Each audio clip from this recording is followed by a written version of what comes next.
Hello, guys. We're live on the YouTube channel now. Yay, we're actually live. Oh, and I'm echoing. No? Oh, God, no. There we go. We have an interesting show for you guys tonight. It's probably going to be shorter than normal, but it's all right. Because I'm going to take a nap. I'm tired. I'm tired too, so. I would suspect 45, 50 minutes maybe this week. We've been on like a 2-hour thing the past couple weeks. I don't think we're Yeah, going to do that. estimating doesn't really do us much good because Yeah, but we don't have once we as much. start We don't talking. have that much to talk about. But I don't know. Well, once I get fired up about SeaWorld. Yeah. Yeah, we might. I might have to be like, all right, Bob. All right, Bob, calm down, calm down, calm down, calm down. And you're just like, nope, and you just throw off your headphones and leave. I'm done.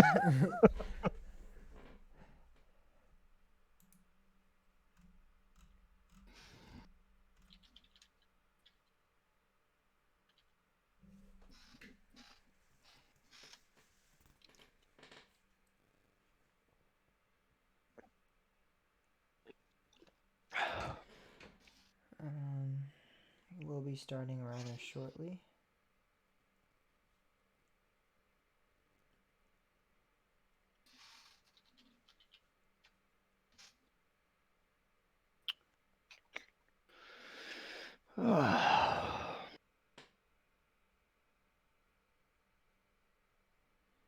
Did you see that? Also, when they changed the prices of the pass, they increased the price of the pass. They decreased the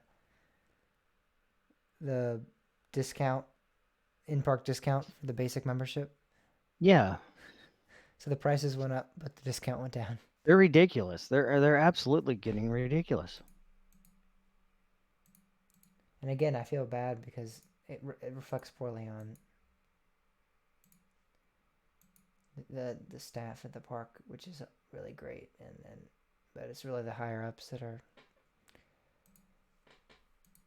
I feel like if it was managed by the people that we know, I think it would be like if they could actually control that aspect of the Yeah, park, I feel like there'd be no issues. maybe this is why CEOs keep leaving them. Yeah, The maybe CEOs come in and like, you're a bunch of effing morons. you're screwing all these people, and then they're like, "Yes," and they're like, Mwahaha! "And We are SeaWorld. We can't torture whales anymore, so we'll torture people. how can you torture people? Not physically, but through little nicks in their passes. We need our $7 million in stock bonuses.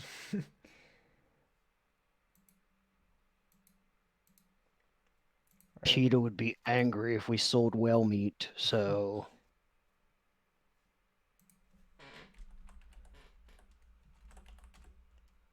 I like my scary voice. I'm going to do the whole podcast in this scary voice.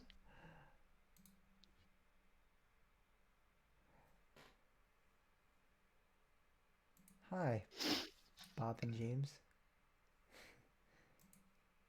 There's a comma.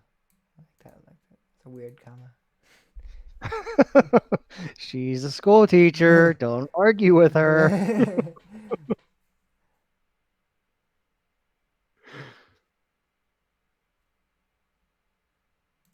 All right, I'm gonna go get a charger and then we can start the show.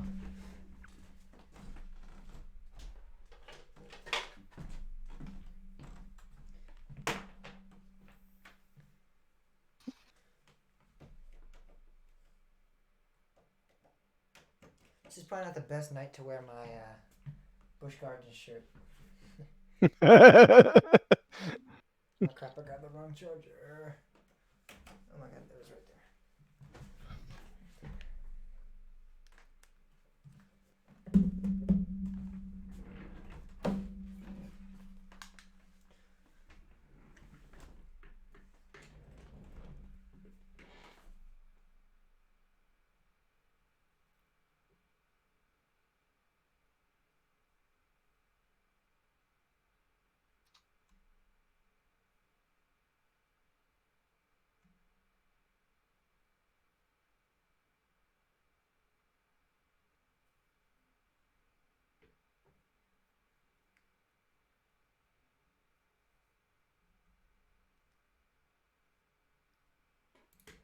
right. I can't wait to have my free preferred parking in Africa because that's where we're going to be parking. Well, if it comes to what you were saying, and not a lot of people go, then you might actually Yeah, be a benefit. it might be okay, but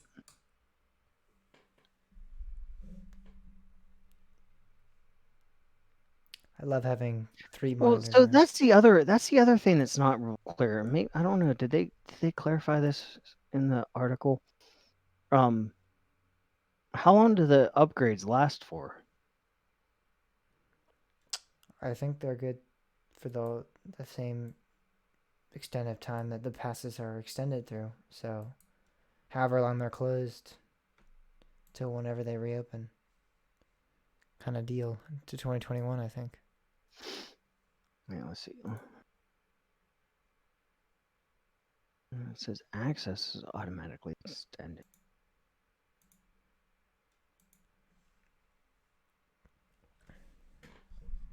For the remainder of 2020. Ooh, so then, if they extend it to 2021, then we'll have those perks then. So, we'll have to wait till next year to get the cool perks.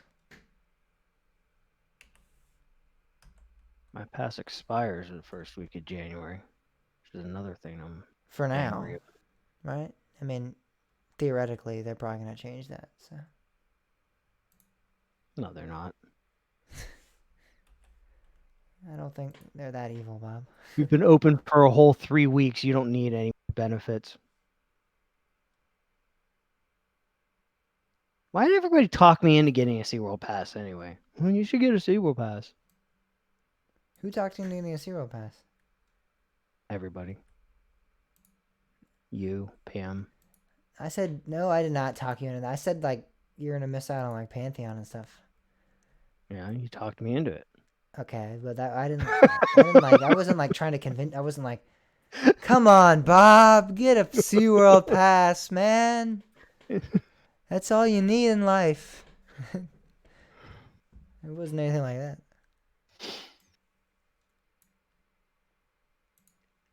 All right, you ready? Sure. I want to complain about SeaWorld.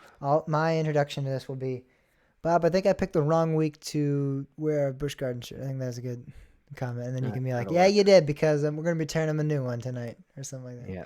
All right, you ready? Mm-hmm. Hello, everyone, and welcome to Coaster Talk, your source. That was a weird Coaster Talk. I did not Well, like at least that was a quick first one. We got 2 more to go. Yeah. Then we get it. I think I'll get it this time. I think I'll get it. I'll get it. Let's try 2 times the charm. You ready? Hoo, hoo, ha, ha.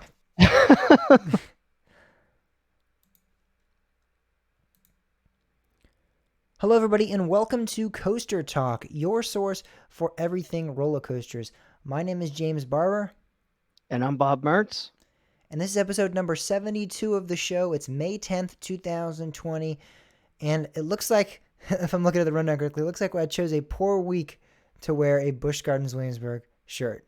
Yes. Yes, you did. Because I have some things to say. Lots of things to say, actually. Lots of things to say, yeah. I'm going to try not to be too... No, what? No. I'm just going to be angry. I'm just angry. Not gonna sugarcoat it in the slightest. Nope. I'm not going to sugarcoat it at all. It was $360 I spent. Well, I'm in the process of spending. And yeah, I'm angry. Yes, SeaWorld really is royally kind of screwing their pass holders. And not even... Mainly they're platinum They're pass platinum pass holders, yes. Everyone else kind of is getting a pretty good deal, really. But when you look at the benefits that the platinum pass holders are getting, it's almost like a joke. I mean, it's almost like some sort of stunt they're pulling. That it can't. What benefits are we getting? I know that's exactly the case. Is I believe it's $50 in Busch Bucks and 10% extra discount when we go to the park or something like that. The only thing Platinum is getting is an extra 10%. Premier is also getting the $50 in Busch Bucks to spend. Mm-hmm. I don't know what we. I don't. I'm I'm angry. That really is. I mean, we're not even getting any tickets. Nope. We get nothing. You don't We get any. get nothing. It's incredible. It's really incredible. And this is on top of the fact that my pass is going to be extended into the months that they're closed because I bought my pass the first week of January because I went there one day and I'm like, well, I might as well buy the pass now. Yeah, well, guess what? All these days that I, can't go to the park right now, they're going to make it up to me. They're going to give me free access at the time that the park is closed. Thank you. Thank you, Busch Gardens. I appreciate that so much. And this is my biggest problem. We pay an ungodly amount of money for passes there in comparison to other parks. You look like Cedar Fair, $190. You get access to all the Cedar Fair parks. You get all the perks. I mean, and then you go to Busch Gardens where I only have really one local park. And I mean, and even like the lower tiers, I can't justify the lower tiers because they're still ridiculously expensive for what you get. I mean, to put in comparison, the normal price of the first pass that you can get with free parking at Busch Gardens and Busch Gardens only is $5 cheaper than Cedar Fair's Platinum Pass. Yeah. It was hard to justify this as it is. And I finally talked myself into it, or, some friends talk me into it or whatever. And I go, okay, you know what? I like what SeaWorld's doing. I want to support them. And I get it. I understand this is a tough situation. But in exchange for me buying their most expensive pass, they're going to say, hey, you know what? We're going to give all these people that paid a lot less than you more benefits. And you're going to get screwed because now all those people also get to park in your parking spaces that we don't have enough room for you Platinum and Premier members anyway. So that's going to be when I'm parking next to, I'm going to be parking on I-64 and they're going to call it preferred parking. Yeah. I mean, now granted, I don't think the parks are going to be busy when they first open back up. Yeah, for sure. But I mean, this is 2020, so we're going to go into Christmas time with this. I mean, it's just, I don't know. This is just extremely frustrating to me. And I feel cheated. I feel gypped. And and this is all at the same time that like they're saying, you know what? Screw our employees. Let's take their health benefits away and everything during this time. And well, let's give our executives. But I was defending them with the CEO thing because I thought, well, maybe the board has a good direction and the CEOs that were coming in were trying to step on that. I don't think that anymore. I think at this point, the board is a bunch of idiots. That is now what I think. And I'm sorry. I like, even in my time of being upset with Cedar Fair, I've never been like this is I don't know. I don't know how to put into words. Like I really, it's amazing to me how great their parks are. But how when they poorly can they're do run. all. Yeah, it really is like a. I think it definitely, and which sucks about this is what I was saying earlier to you, pre-podcast, was we have such great relationship with the lower level people at the park. I mean, I know a lot of staff members, and I also know a lot of the upper ups at the park. On a park level, not on the executive level, but on the park level. I know head of engineering, head of marketing, president of the park. Those guys are great, but they really don't have much say in how the. Locally, I think yes. That's why. I mean, that's why I'm really saying SeaWorld, and I keep putting that SeaWorld into focus because I believe this is a corporate issue. Mm-hmm. I mean, it's absolutely. I mean, and this is on top of I already forgave them for the fact that I had a Premier plan, one of the older Premier plans that had the 11 park access, which was the best play. That was the best pass for me. Mm-hmm. And everybody gets to keep everybody gets grandfathered, except if you paid for your pass in full, you weren't allowed to renew. You got screwed. They never told any of us that up front. They just took it away from us. And tough luck. All right, whatever. I'll give them a pass on that. Fine. I talked myself into it. There's a certain point where I can't keep talking myself into saying they're making sense. I mean, I understand paying more money for a park that's actually putting money into their parks, but when we get treated like this as a reward for paying this amount of money, and what I mean, I don't yeah. understand what they're thinking. And what moron came up with this idea in the first place? I mean, why didn't I mean this is a good time for them to just go, all your passes are extended until 2021. And that's all you have to do. But it seems like they want to make this more complicated than it needs to be, and in doing that, they like you said, royally screwed their top tier member. And that's the worst. I mean, that's the worst people you can screw, because that's the people you want. Yeah, that's the people you get the most money from. Right. And now you're trying to convince us to keep giving you this ungodly amount of money. And I was buying into it. And then you said, oh, wait, I think they're buying into it. Like, now we can screw them. Like, we can't torture whales anymore, so we're going to torture Platinum Pass holders. It's unfathomable what they did. It really is. And it does frustrate me quite a bit. And I mean, it's something that I'm never going to forget. And it's something that this situation comes clean and, COVID's over.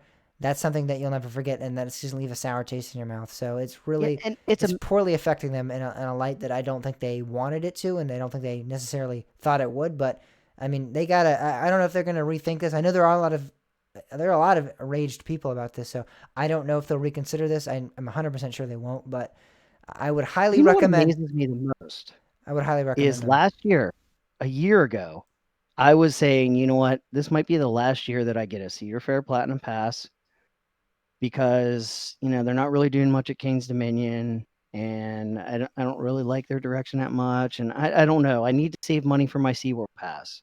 Yeah. So maybe, and I was really leaning towards that. Now Cedar Fair is like, hey guys, here's a whole nother year. I wasn't expecting that at all. Yeah. Like, I really wasn't expecting them to do that. Like, I was expecting them to say, you know what, we were closed for 4 months. We'll extend you for 4 months while, when our operating system our operating season resumes. Yep. Do something like that. Just a little gesture. I mean, you get what you pay for, except, I mean, that's the thing. SeaWorld not getting what I pay for at all. Yeah, and I mean, that preferred parking thing is ridiculous, because every single person that has a Busch Gardens pass, with the exception of the basic, who have to pay for parking anyway, everybody now has access to the preferred parking lots. That's not helping the people that actually paid for that preferred parking. And it's going to frustrate people, when we get to the later in the season, when the parks start getting busier. Like I said, I don't think this is going to be a problem when they first back up. But you go later, go like, I mean, there's Hello Scream, something like that. What do you mean preferred parking's taken? Yeah, and this is a good. This is almost like an analogy. Kind of would be like when you're in school, as like an elementary school student, and you do this really great thing. You're like the star student of the week or whatever. And the whole class gets the reward. It's like, wait a second, no, I did the great thing. I did the great thing. Why am I not getting rewarded? I should be the one getting rewarded, not everyone in the entire class. They're rewarding the entire class for something that the entire class did not do. The entire class did not pay that absurd amount of money to get into this park. Yeah. And they're getting the same benefits that we're getting now. I mean, it's just... Right. It's just... I just can't believe they're not even going to give us extra passes for family. They're not... Nope. Like, an extra 10% off in the park is not a lot of benefit. Or, here's some more quick queue for Pantheon. When that opens up, you get some of that. Or that's a whole other thing. Yeah. The whole re-ride thing. When you're a Platinum member, you get to re-ride. Yep. You could do a re-ride thing. Well, now all the Premier members also are going to get a re-ride thing. So...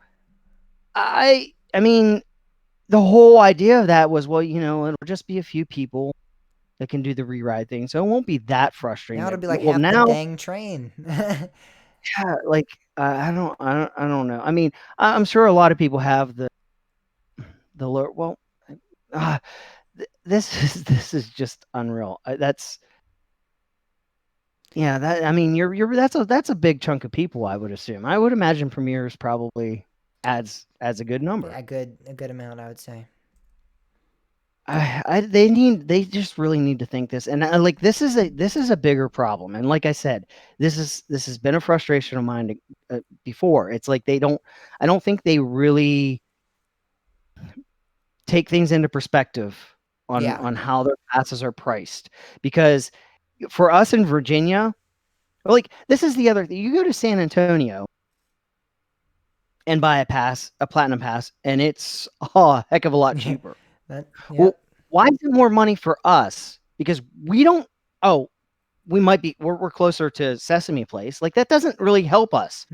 I mean, is that why our passes are more expensive? Why?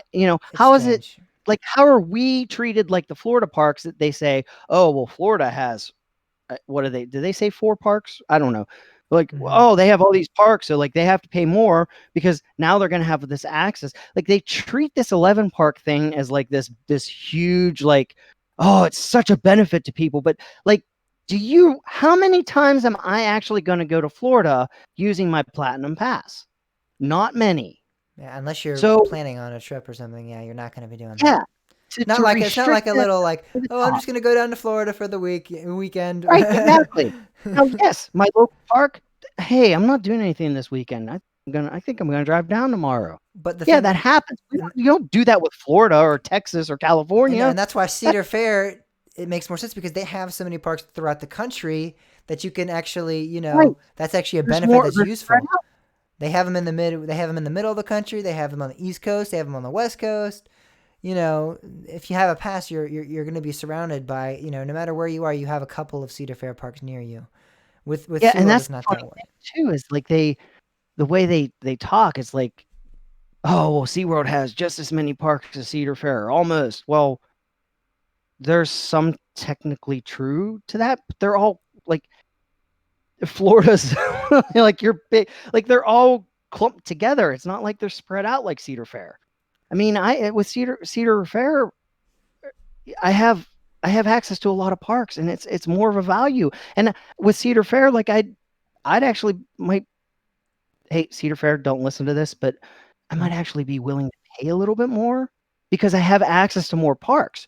But with SeaWorld, I have Busch Gardens, Williamsburg, and then I'm once or twice a year, I might shoot down to Florida, or I might go to like Texas or something like that. Like I don't think SeaWorld thinks this whole chain-wide access. The whole point of this is if a pass member shows up in Florida for something, if they have a pass, they might actually come visit our park and spend more money in the park.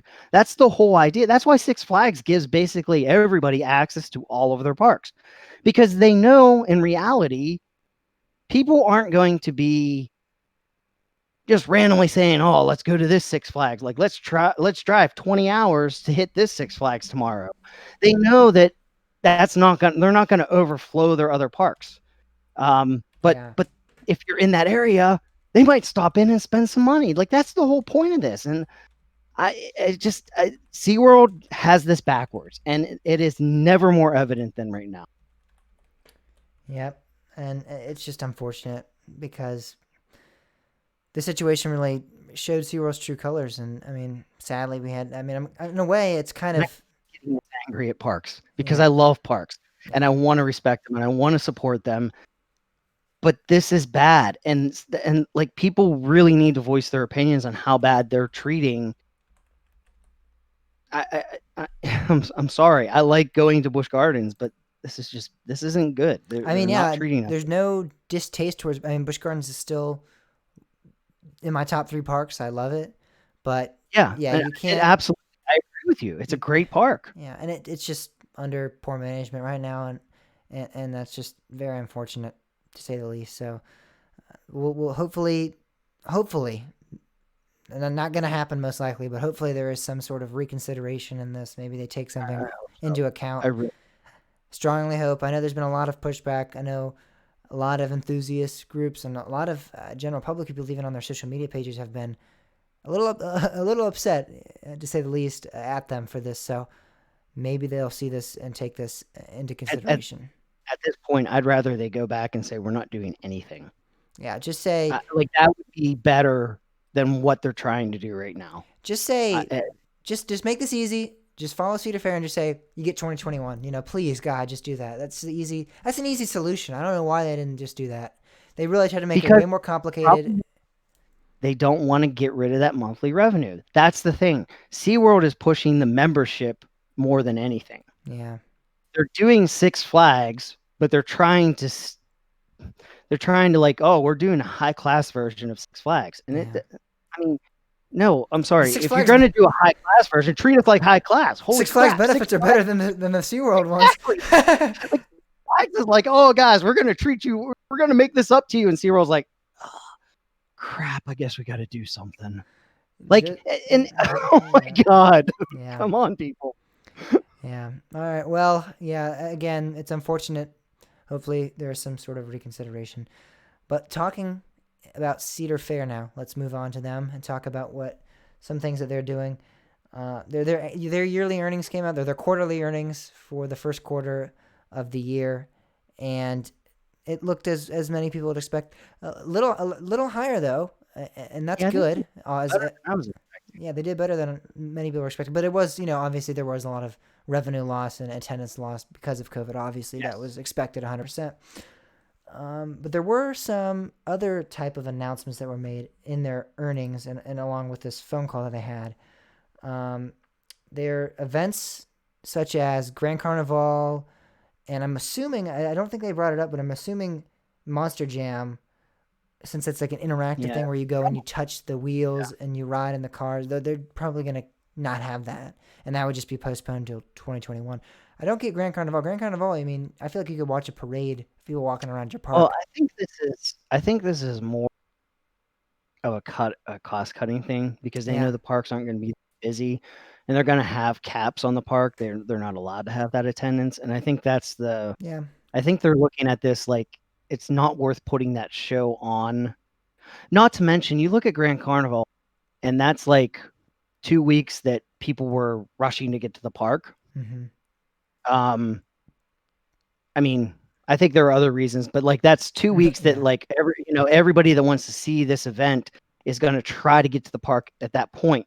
And if you're at a point where you can only take 25% of the normal people that are there, that's going to be a lot of frustrated people. So I think there's other aspects. I don't think canceling the events is a safety measure.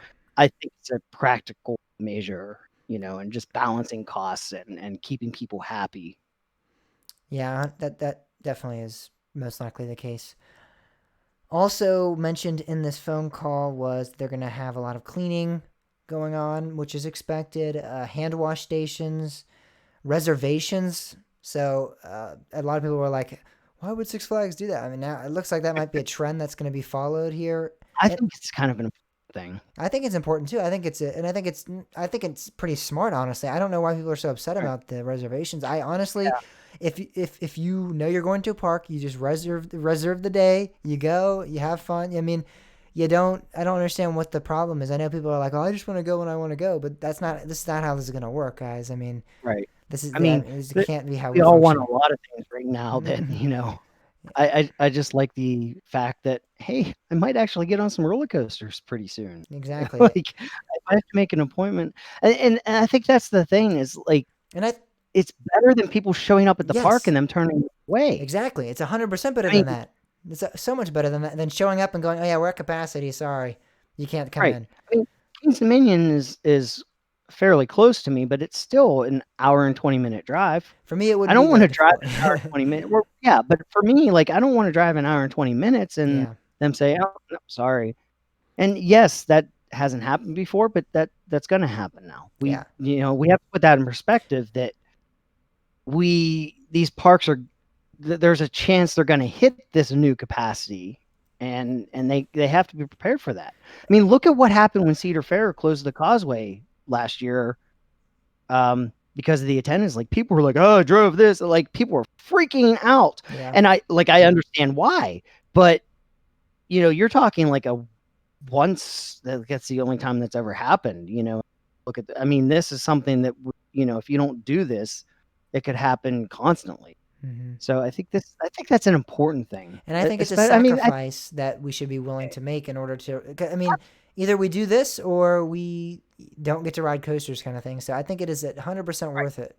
And people complaining, I mean, obviously we understand the complaints. It's going to be hard to have like group events, gatherings when you're doing this event. Like you can't coordinate with other people. Like, hey, let's meet up at the park this day and that day.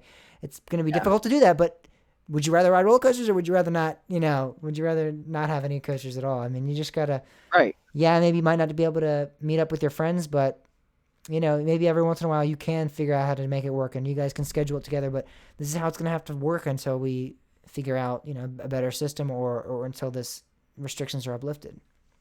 Right. And if this isn't you, if you don't like this, and I've heard a lot of people thinking like, oh, this is making parks not fun. Well, if you're not going to have fun, wait a little bit longer. Yeah. It's not. I mean, if you think this is a really miserable experience, don't go. Let people that actually don't mind these go, and have that time. Yeah, don't Because don't we're going to God, get to please the don't point go and where, be complaining in line and doing that whole right, exactly. shenanigans. If you're not gonna As have fun, don't go. Yeah, that's the bottom line here. yeah, and I really hope we don't have a lot of people that are like that, but I'm afraid we're going to. Oh yeah, Yeah, people. "Oh, what do you mean I have to wear a mask? Or what do you mean I have to stay 6 feet? I or mean, when we're entering the park. What do you mean I need to take a thermometer to my mouth? I don't want to do that, man. No. Then leave. Let us do it, and we'll have fun for you. exactly. You can go in your car and wait.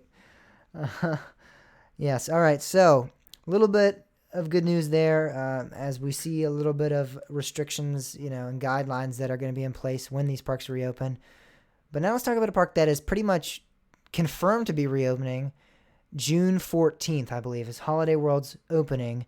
Yeah. And good news today, actually, on their social media pages, they posted a video of legend testing, which was always nice to see. Um, but the big news here Yes. is that a lot of people are like, what about Voyage's trains? What's going on with those? And as far as I can tell, and I read this on their website, they said that obviously the trains are still at the PTC manufacturing plant, and they're not going to be 100% ready for opening day. So what they're going to do is they're going to run Raven and Legend trains on Voyage, which are the same Oh, trains. really? Yeah, they're going to be running Legend and Raven trains on Voyage, which are the same trains, they're the same PTC trains. So, I mean, there's not going to be much of a difference other than if you're a photographer, you're going to get some weird shots of Raven on Voyage. But I mean, that's pretty awesome. They said they're very committed to having every ride open when the park opens. So they will have a Legend train and a Voyage and a Raven train on Voyage, which is awesome to hear. June 14th they're opening, and so if you want to head out to Indiana, I mean, I would highly recommend it. I know they're probably going to do some sort of 25-50% capacity restriction as well. So I'm not 100%. I don't think they've released anything about buying tickets quite yet. That's still a month away at this point. I think they're still working out the details of Yeah. how they're going to open and what their regulations are going to be, their guidelines and things like that. So there's a lot of news still to Mhm. come, Mhm. but it's a good target. It's something to look forward to at least. Yep. So I would keep updated on that. We'll keep you updated on the show as well. Not much more to talk about there, but it is exciting to hear that when this does open, Voyage is. I mean, they're not gonna wait. They're gonna have Voyage open as soon as possible when the park opens. So that's awesome to hear. Yes, that's definitely great news. All right, now back into some sad news. We're fading back and forth in between the lines here. Yeah, Um, that's life today. that's the life of the COVID-19.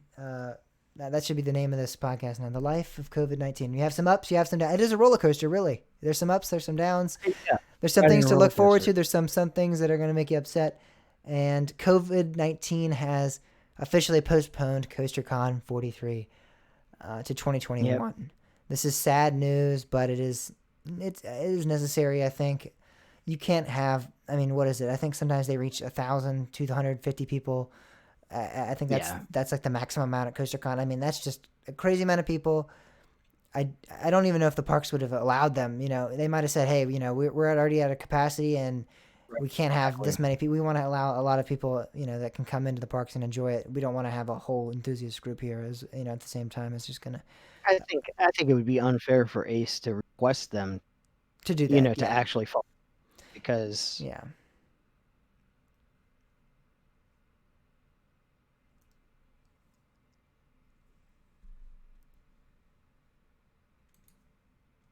were you done talking? I said yeah, and then you. I'm sorry. I didn't know what was going on there. Oh, the one break wasn't even the one mistake wasn't even a mistake. And here's a good time for me to tell you, you still haven't changed the screen on the live stream. Okay, yep. That's not the biggest deal, but No, but I figured, well, this is a good time to. yeah, it is a good time. There we go. I want to get away. I wanna fly. Oh boy.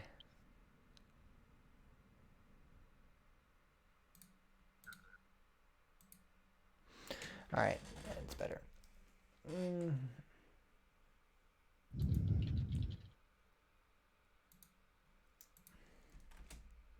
To actually follow, because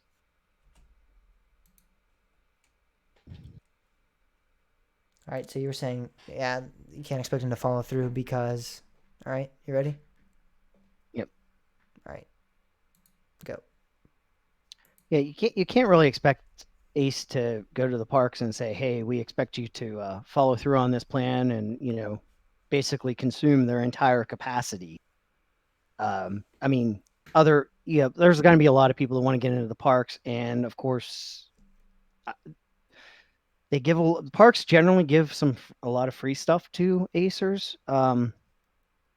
They need guests in there spending money. Yeah. Um, They so need to yeah, make some I sort think of revenue, and this is definitely an event that would take away a lot of revenue. A lot of times, smaller events I'm sure will still happen, and a lot of them are still planned to happen. I know oh KennyCon is yeah, still going to absolutely. happen. Things like that only have 200 and 300 Yeah, people they're sometimes. rescheduling for later dates, but yes, yeah, and those aren't going to require. I mean, CoasterCon with the Yeah. limited capacity, on a normal operating basis, CoasterCon doesn't cost the parks any revenue because they just are there along with the general public. But when you're in a limited capacity scenario, the amount of people that are there for CoasterCon definitely takes away from the general public being able to be there because Hmm. of that capacity. Yeah. And it's unfortunate, but it is going to be to 2021. But that just leaves us more to look forward to in 2021. Hopefully that's fun as well. I know that also postpones every other CoasterCon. So I know the Cedar Point and Kennywood one gets postponed, pushed back. A lot of people are upset about that, but I mean, again, that's just what's going to happen. This is not a time for beggars can't be choosers at this point. Yeah, they could have just said, "Oh, we're not doing the Pennsylvania one." Yeah, but it's over, and Yeah, that would have been more disappointing. exactly. So it's okay. We're gonna get through this 2021. Not too far away. Just make it through this year, guys, and we'll be back next year. Hopefully, everything will be going smoothly, smooth as a B&M. Hopefully. So when we get back from this break, we're gonna talk about Kings Island in Mason, Ohio, a great theme park, a favorite of Ohio's. I don't even know what that What? means. It's my favorite park. Yeah, well, in the Cedar Fair chain, anyway. I don't know what I just said. I said a favorite of Uh, Ohio's. it is a favorite of Ohio's. Not really. Is that how I you think it's say Cedar it? Point one. Is it Ohio's? I don't know. Ohioans? I don't know. That's why I I, stopped. Is it I Ohioans? don't know. I said I don't Ohio's. know. I said But you can't really say it's a favorite because people were like, "No, Cedar Point, Cedar Point forever, yeah, all right. Cedar Point fanboys rule." Here we go.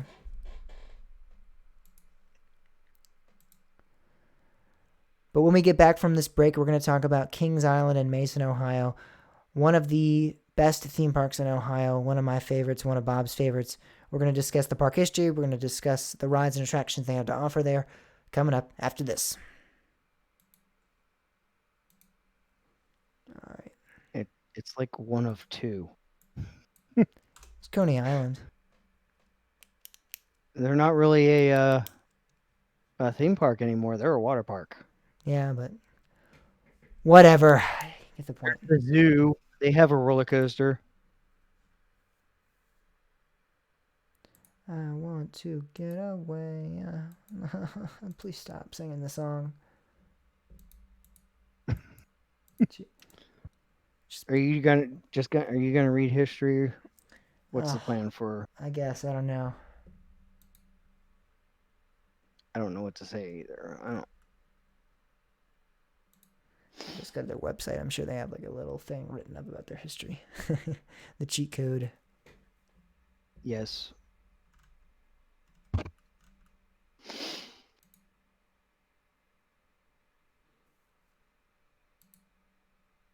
Oh.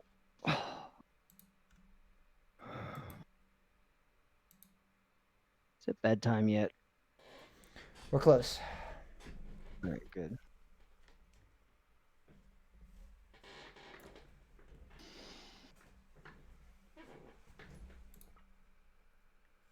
All right, you ready? I guess I'll just kind of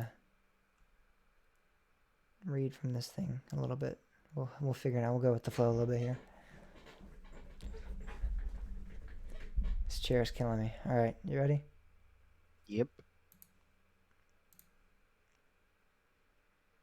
Many people might not know this, but Kings Island's original idea was conceived in 1964 when Coney Island, a popular amusement park located on the banks of the Ohio River, suffered from a major flood that submerged the park in over 15 feet of water.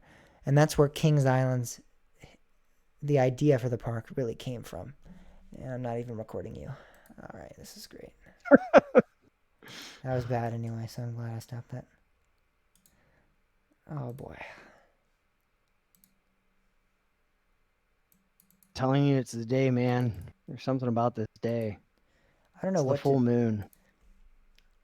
I wish they have a good thing written up, but it's like long as heck. I don't want to read all this.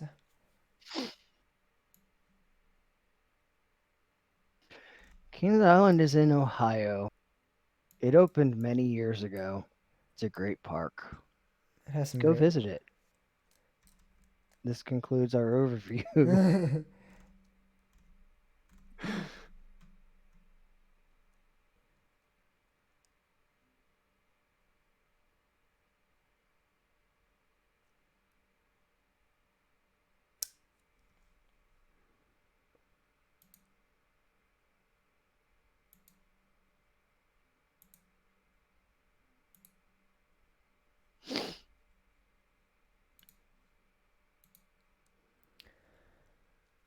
Kings Island is an amusement park located in Mason, Ohio, owned and operated by Cedar Fair Entertainment. And the original idea for this park actually came up from Coney Island in Ohio, which suffered from a flood, and they decided to rebuild a new amusement park nearby. And then this all started in 1964. Great year, by the way. That's when the Beatles came to America. And so the park has switched owners numerous times. Originally, it was owned by the Taft Broadcasting Center, which was headquartered in nearby Cincinnati. And they purchased, along with Kings Island, Kings Dominion, Carowinds, and Canada's Wonderland. And the rest is history, kind of. They were bought by Paramount. Then they would be bought by Cedar Fair. And really, this park, it still has a lot of roots in its original history. There's a lot of things that have still occurred at the park. Blue ice cream, the Eiffel Tower, a lot of the very original things that made this park a staple attraction, a staple place to visit. It's still at the park to this day. Yeah, there was one other step. There's King's Entertainment Company. Yes. It was Taft Broadcasting, and then I believe whenever they started adding the other parks, they eventually became King's Entertainment Company, and then went to Paramount. Yeah, King's Entertainment Company was under was still the Taft Broadcasting Company. They just kind of changed names there, I believe. Yeah, subdivision. I don't know. At some point they come. I don't know if they broke out on their own or not. I don't know. I think they eventually did. Yeah, I believe they did. Yeah, I feel like they did at some point. But yeah, King's Dominion was born because of how great Kings Island did. Mm-hmm. I remember. I mean, obviously not that far back, but I remember going to Kings Island under the Paramount days. I didn't experience Kings Dominion under the Paramount days, but I actually really enjoyed the Paramount days at Kings Island. I remember Yogi Bear. I remember Yogi Bear a lot. It was weird because we were like teenagers, like me, my sisters, and like a couple friends would drive out there a lot. Um, and like so, like I was just I don't know. I can't. The first time we went, I can't remember if I was the only one driving. Um, it was fun. We were in that like teenage years where it's like, oh, Yogi Bear is that's kind of cool. Like we didn't really play in the areas, but like I don't know. We were Yeah. probably terrorizing people, like teenagers in children's areas, and you go, oh my god. No, we I weren't have that a horrible. brief remembrance of that at King's Dominion. I was like 3 or 4 years old when that was occurring. When Paramount was being bought out by Cedar Fair. So I have a really brief remember. I remember going into Yogi's Cave at King's Dominion. That was Yep. cool. That's little to all I remember really. That section of the park. I didn't really do any of the roller coasters at that time. But Kings Island was yeah, it really was the birthplace of King's Dominion as well, which is Yep. vitally important. So when I went to Kings Island for the first time, it was just so weird. I mean, it was like deja vu, and probably similar to you when you went to King's Dominion. That was when I went to Kings Yeah, Dominion. Yeah. exactly. It's just strange because in my personal belief, I think Kings Island's entrance is nowhere close to as good because there's no trees, there's no forestry around it. It feels kind of bare, but that probably because I'm used to the trees and it being so forested Well, it and wasn't not. always like that. They just took those out. Yeah, well, when I went, it was completely bare and stripped, and it felt kind of strange. And also the buildings weren't like as new. It didn't seem, and I don't know if that's 100% accurate or not, but it seemed like some of the buildings along International Street definitely looked aged a lot more. I don't know if King's Dominion did any work or anything like that on their buildings. They didn't seem as like modern and intact with modern standards of architecture. That's just what I noticed when I was there.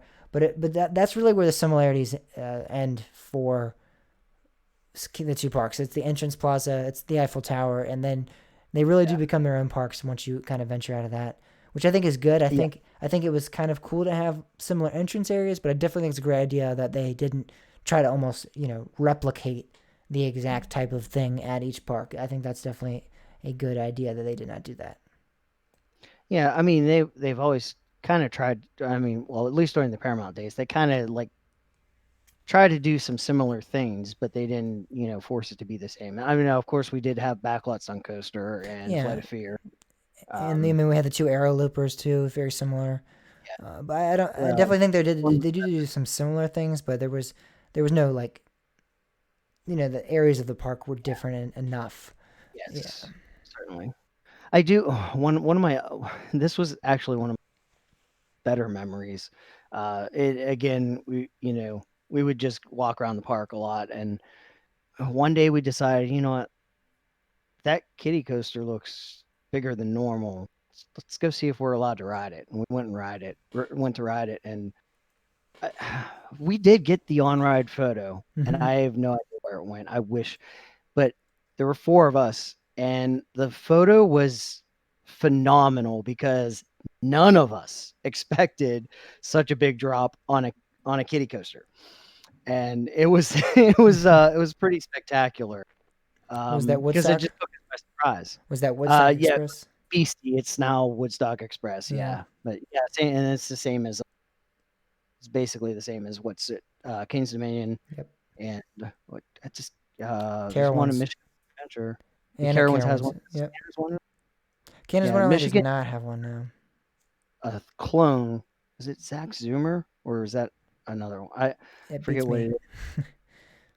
Yeah, I'm not 100% sure, but now they had the Hanna Barbera themed attractions all those years ago, and now it is back to Peanuts, which I've always thought is weird in a sense that Peanuts and Charlie Brown really aren't appealing to the younger audiences anymore. So I never really understood why they.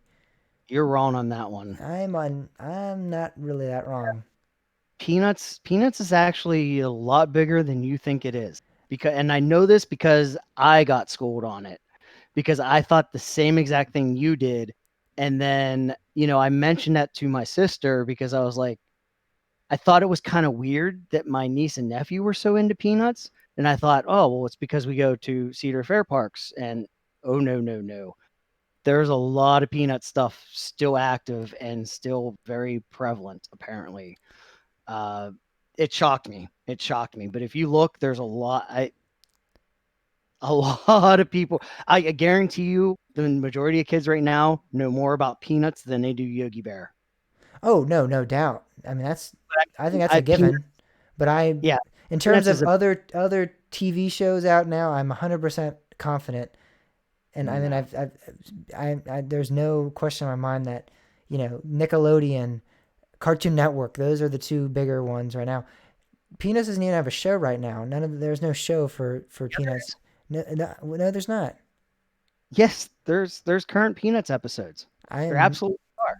Are there actually? This is Yes. breaking news in my book right now. If that's actually 100% accurate,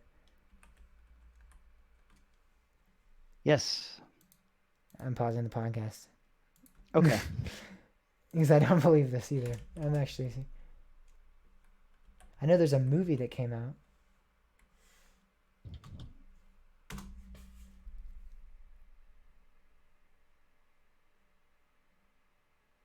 No, there's not. 2016 was the end of it, and it was a one season show.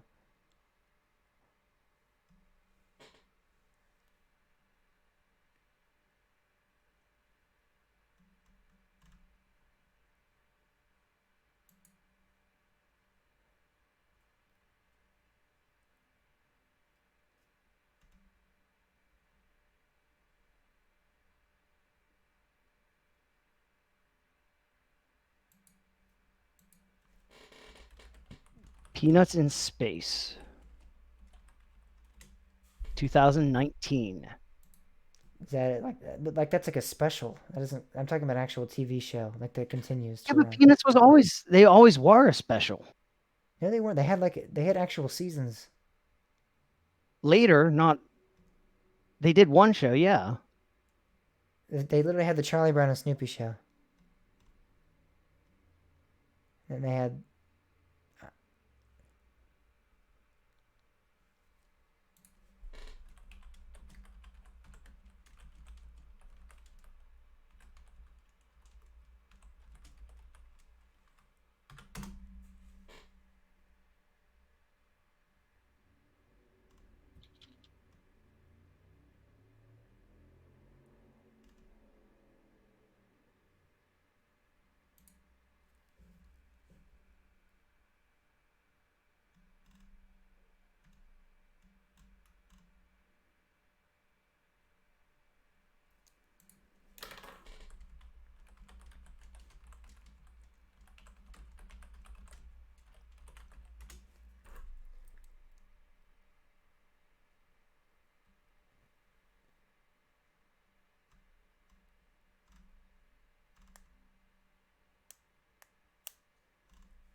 Didn't even gain that much money from the box office. The Peanuts movie. Oh my god. Now we're gonna get into that. Kids don't have money. I'm telling you, Yeah, but if they man. liked it, they'd They're a make their lot more parents. popular than you think they are.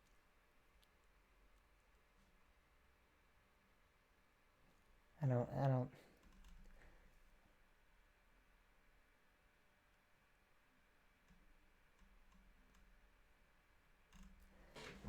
I don't know.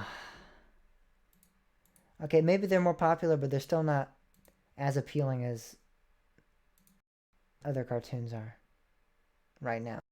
Like SpongeBob. Snoopy in Space is a current. No, but I'm not saying that they're not still producing any content. I'm saying they're not as popular in terms of like. I think if you took a mass of children and put them against, SpongeBob versus Charlie Brown, Who would they recognize? Who would they like more? Yeah, SpongeBob. But I mean, It's- yes, but that doesn't just because they might gravitate towards SpongeBob doesn't mean like I'm not saying it. aren't relevant. I didn't. I never said they weren't They relevant. I said they're really- not as they're not as prevalent today. I still stand by that. I think. I mean this. I mean that's like saying Mickey Mouse is still. Yes, he's still popular. Yes, they still have a show, but he's definitely not as. The only Disney is just a multi-million-dollar corporation that produces so much stuff. I mean, it has nothing to do with Mickey Mouse though. I mean, they just kind of keep him relevant for the theme parks now. His show kind of went under. Even they don't even have a show anymore now. Mickey Mouse Clubhouse. No, I think that ended. I'm pretty sure. Nope. Well, as of a year or two ago, it was still on. They had a new version of it. Yeah, I know they had like It's the Mickey Mouse Clubhouse. I thought that version ended though, and I know they had like some weird version of it on like Disney XD, but I mean it's still like I don't know. I don't think it's as that. Kids know who Peanuts is. That was you were saying that they're not really recognized. They are very recognized. Very recognized. I'm telling you, man. I was in. I was How about this, completely in your. Pam, Well, I got. Pam, please, God, do this as your survey for your kids. Ask your first graders who Peanuts. Just say Peanuts. Don't even. You can't say Charlie Brown because obviously if you say Charlie Brown, that's naming the character. So. Are you kidding me? Yeah, yes. That's like saying, do you know who SpongeBob SquarePants is? Or do you know who? I mean, that's cheating. You can't say, do you know who Charlie Brown is? Say, do you know the Peanut Show? Can you recognize? Can you recognize when you say the Peanuts Show? Do they know who that is? Peanuts. Because it says Peanuts everywhere. Like they walk into the park, they see Snoopy, they know Snoopy. They know Charlie Brown. They know like. So are you saying the You parks can't make say, them oh, popular? they don't know Are you the saying name the parks Peanut. make them popular? Or are you saying that they actually know who they are? Because you're giving me two conflicting. No, you just said you like they wouldn't recognize Peanuts or they have to recognize the name Peanuts. That has nothing to do with If it. they watch the show, that's what it's called. And if they know the show, that's what it's called. Oh my god. Uh, Are you what? They know who Charlie Brown and Snoopy is. They don't have to know Peanuts. Okay, but you're telling me that they recognize them from the park. That is different than no. No, I'm telling you they'd recognize them when they go into the park. And they would know the show. That's why they would know them, correct? So It doesn't matter. There's various different outlets that they have. And yes, many of them But that's what I'm probably talking. know. I'm talking about the show being popular, comics being popular, the Peanuts comics, the Peanuts show. I mean, I know characters of shows that I don't like. Obviously, I'm talking about being appealing to the younger audiences. I'm not talking about if they know them or not. I said that was what I said is that they're not appealing to the younger They audiences. are. Have you ever seen them line up at the parks? No. Have you paid attention? Yes, I go in the. I mean, I don't. I mean, the kids want to go see Peanuts, the Peanut The Show. kids want to Like, see any big fat mascot guy dressed up. That's what kids want to see. Yes, wanna they see- do. I'm telling you, man. I guarantee you, they don't even know any of the characters' names. Maybe Snoopy, maybe Charlie Brown, but I bet you like half the characters, like Lucy and Linus, and I guarantee you they don't know their names. So they're just lining up to see a giant cartoon character. They don't care about. There. Pam said, kids know Snoopy. Okay, yeah, kids know Yogi Bear too, but that doesn't mean they know the show or they like the show or they're appealed by the show. I'm saying, Pam, can you ask your kids whenever you get a chance, just say the Peanut Show But they don't. Why? or the What Peanuts does comics. have to do with show anything? them a picture of the gang and say, can you label any of the other than Snoop? Like, show them a picture of the kids and say, can you name any like that? 100% mean that's appeal. That is appeal. That is what. Just because you, I mean, Yeah, I but know I know a lot of enough- shows that I hate, and I would know the characters and I would recognize them and I would say, oh, that's this guy and that's that guy. I'm talking about them actually thinking that they're a good IP for like a theme park. They are very good IP for a theme park. And I don't agree because I don't think there's a problem. But that's what I want to figure out.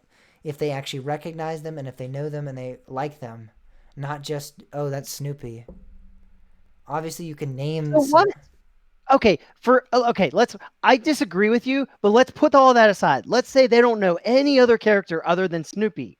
How is that not a good IP? They know who Snoopy is. Because then you have like 40 other attractions that are named after random other things that no one cares about and they don't even care about. And that's why I'm saying, in order to get more attendance and more people riding more rides and stuff like that, oh, if it's a SpongeBob, oh, there's Patrick. I can ride Patrick's ride. I can ride Squidward or whatever. Oh, I don't know who this weird guy with a blanket is. Let me go ride his attraction. I don't know who this guy is, but yeah, I'll just go ride his ride. I mean, it's just not as relevant. I'm not saying it's not a terrible IP. Obviously, it works, and they wouldn't spend millions of dollars a year doing it. You were just saying it was a bad IP. I think it's not a good. I don't think it's as good as others. That's what I'm saying. I think that like the Looney Tunes, even that's kind of a little bit outdated. Peanuts is far more popular than Looney Tunes. No, Looney Tunes still has a show on Cartoon Network that airs like every day. Kids don't watch Cartoon Network that often. I don't know. Cartoon Network is more targeted towards like teenager, young adults. 8 and 10 years olds. No, it's not. Well, maybe in that. That's what first graders are. Nickelodeon is your big one. Disney is another channel that they watch a lot. Cartoon Network is not one of the biggest. I'm not saying they don't watch it, but it's not one of the biggest IPs. And besides, Parkways already has a relationship with them. I know. I'm not saying they don't, but I'm saying, well, Looney Tunes is Cartoon Network, but I mean, why would they? I guess they air Looney Tunes on Cartoon Network for no reason, because no one.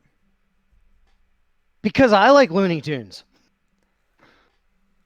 I still think it's an outdated IP too. I think it's a little dated for Six Flags, but that being said, I don't think that. I think Sesame Street is a good IP. I think that's a way much better, stronger IP. I think that's way more. I think that's still being shown. I mean, people love Sesame Street. Which Cartoons has it? I know. I realize that, and I'm saying I think that's a better IP. I'm not saying that they can't. I'm not saying that like what they're doing right now is bad. They're not going to change. They're not going to all of a sudden go, oh, I guess Peanuts sucks and redoing it. They're not going to do that. But I'm saying I don't think it's the best IP. It's a very good IP. It's a very good IP for kids. It's a very good IP. I don't think so, but it's okay. I'm telling James, I was completely in your my argument was exactly yours until I got schooled on it. But just because your niece and nephew know them doesn't necessarily mean that. No, and that's the thing, because that's what I thought. That is absolutely what I thought. And I talked to people and they said, no, it's not just them. It's a big thing. I'm confused.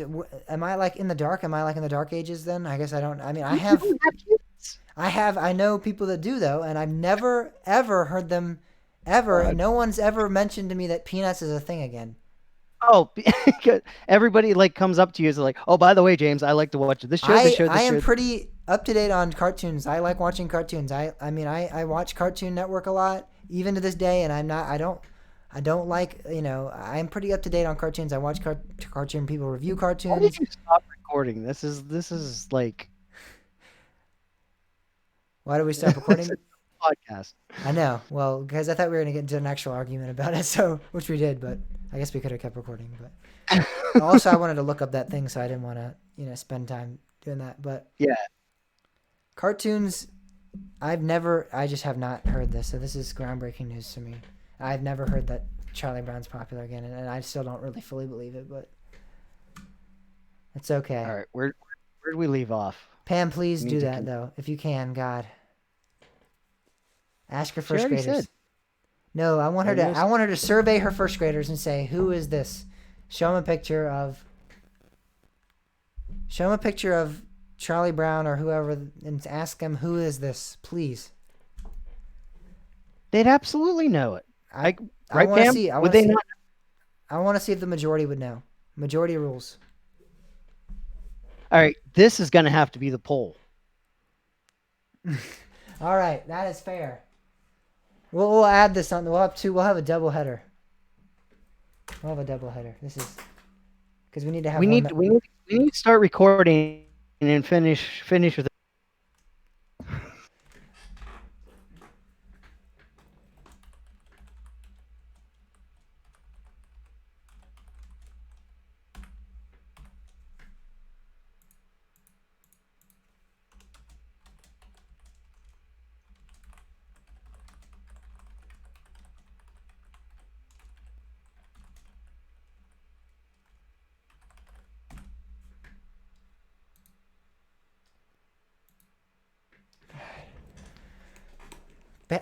Pam the other night was like, we don't argue as much as we used to, and that was a pretty. Oh, and you stopped it. Come on, start your back up. Let's get this going. I need to see where we were. Well, I wanted to look that up, so that was the problem. I didn't want to like just Yeah, no, spend like 10 minutes. I'm listening to where we were.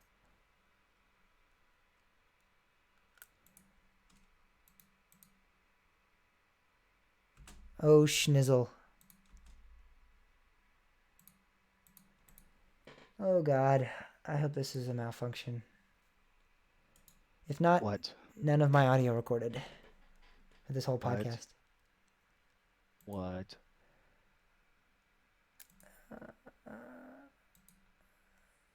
Yep, it didn't.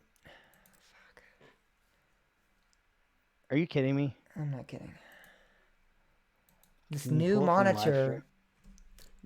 The new monitor. I don't want to take the audio from the live stream now. I really don't, because then I have to download the whole video and it doesn't sound as good. My new monitor, for some reason, keeps becoming the input and output device for this. And I can't. So I guess I don't know what happened.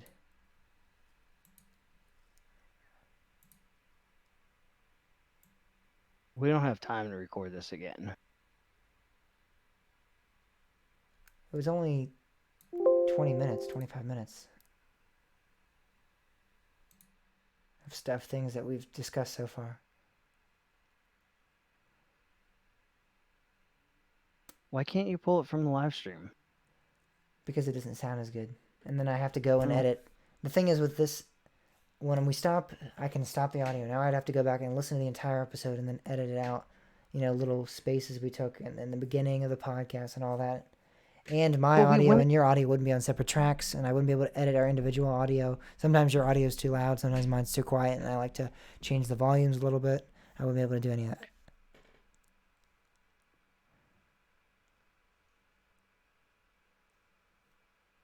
But we did it all straight through for the most part. We really did. Took 4 breaks. Huh? We took 4 breaks, and then that weird little pause that you took that one time, that's going to be difficult to find. I'm going to have to listen to it all again and find where we did that. That was just at the very end of CoasterCon. It was... Wasn't it? I don't know where it was. Pretty sure that was CoasterCon. I'm confused why no audio recorded at all. Even if it was recording from my PC, it should have been me yelling or whatever. Like, it would have been able to hear me. I don't understand why it didn't even record anything. This is so dumb. It just recorded 25 minutes of silence, I guess. That's retarded.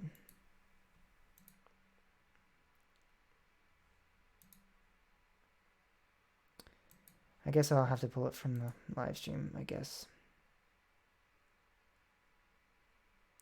I mean, if we caught it earlier, but that's just a lot. Like, it's just not gonna sound as good, but it's okay, I guess. I mean, yeah, I know, but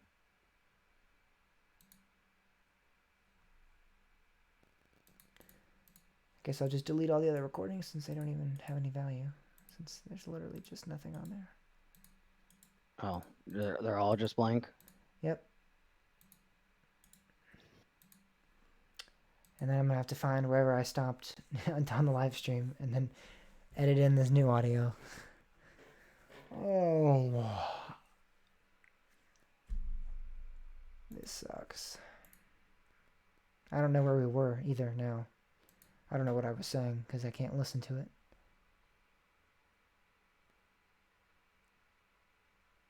Let's just continue arguing. But I don't know where we were, so it's gonna sound weird. We stopped it right where it was. I said no. It's definitely a current show, and that's where you stopped it because you wanted to look for it. Let me see if I can listen to the live stream and listen to where we were. Like, exactly.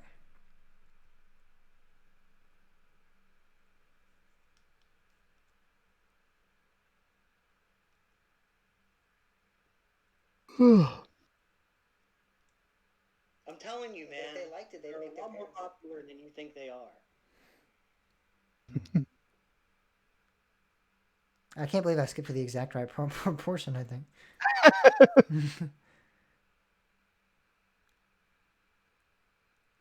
don't know if that was the right. That was where we stopped, right? No, I don't think so. But it's close. Oh. Peanut?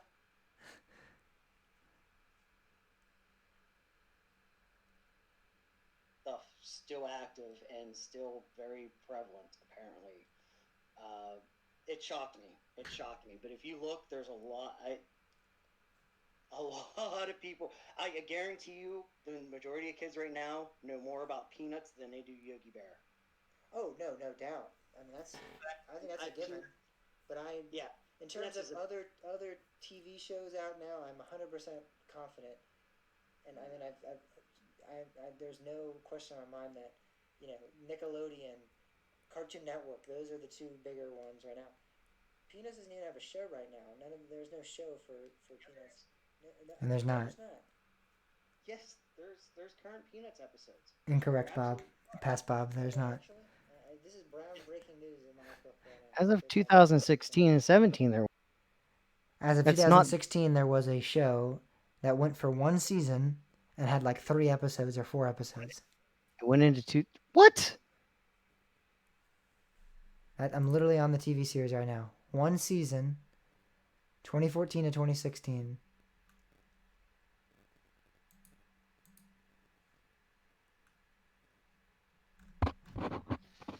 Oh, there's more than that.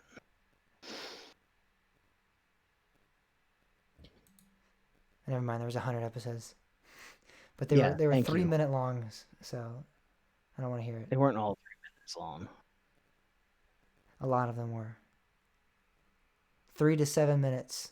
But it never was a TV show to begin with. It was a comic series, but whatever. It doesn't matter. That's not what I'm talking about. Let's figure this out. Anyway. Yes. All right, I want to see where we're absolutely are. Are there actually? This is groundbreaking news in my book right now, if it's actually 100% accurate. Yes. I'm pausing the podcast. That's where I said that. All right. That'd be great. So there is no show. There was a show, but there's no show anymore. 2016. 4 years ago, there was a show. That is not a that's not a show right now. 2017 is 3 years. 2016, and that was 4 years ago. It went into 2017. It went into 2016. Oh my God! Do I need to send you the link? IMDb shows it as 2017. November 9th, 2014 to May 9th, 2016. The last episode was December. Series that started in 2016. Called what? Peanuts. There were 41 episodes there that went into 2017.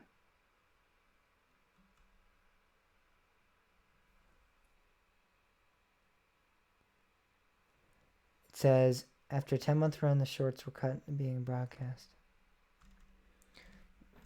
Okay. Yeah, I see that now.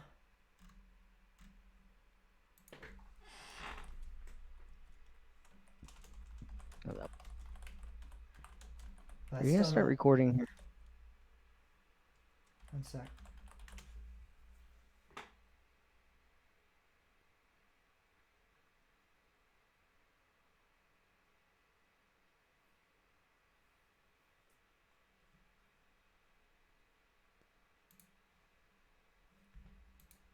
So I don't know. What did I say again? Here. So like this is. All right. I'll just say so. There was a show, but let me see if my audio is working first. Please work, Yes, you please dumb do piece of equipment. Please work. Please work, you dumb piece of. Yeah. Okay, it worked. Good.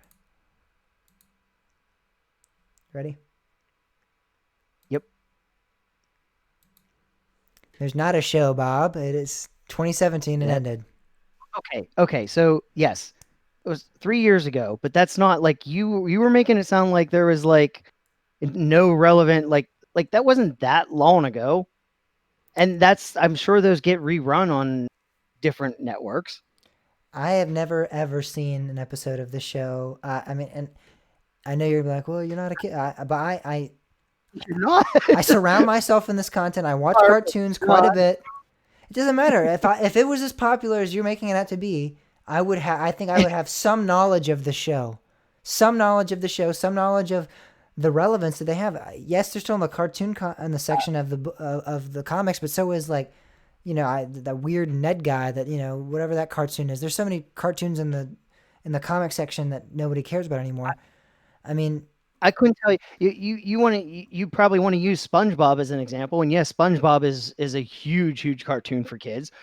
Outside of SpongeBob and Patrick, I couldn't tell you anybody. Squidward. I don't even like. Is it Squidward? Is that his name? Squidward, and you're 40 years old, right? Correct. I'm a lot more intact with the younger generation. I know you. I don't want to admit that, but yes, you have a niece and nephew, but I surround myself in content that a lot of kids do as well. I watch a lot of cartoons. I surround myself in I watch YouTube videos of people I'm reviewing telling you. cartoons. I have never, ever, I was heard of this cartoon characters, whatever. absolutely in your position. I was absolutely in your position. And I got schooled. My sister pointed me to like there's products everywhere. Peanuts is a known thing. And my sister said that even in my niece and nephew's classes, there are kids that know that like Snoopy is an iconic character. Yes, And I agree.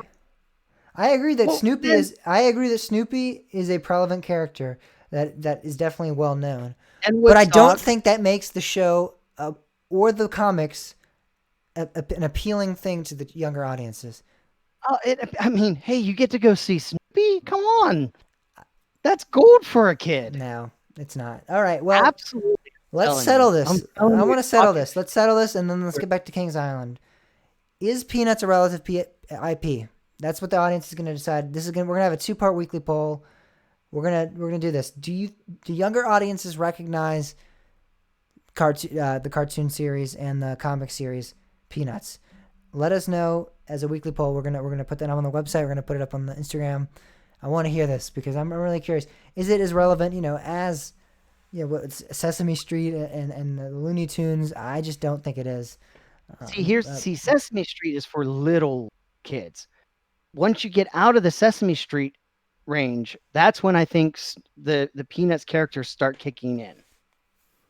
So I I don't. agree with Sesame Street is definitely iconic, but I think it appeals more towards little kids. I was just. I don't think you realize this, but 4 years ago, I was 10 years old, and I was the age of where these kids areas are being the appeal to, who they're trying to appeal to, and I did not watch anything related to Charlie Brown. I did not buy any merchandise related to Charlie Brown. I did not even watch I did not read the comics to Charlie Brown. I didn't watch the show.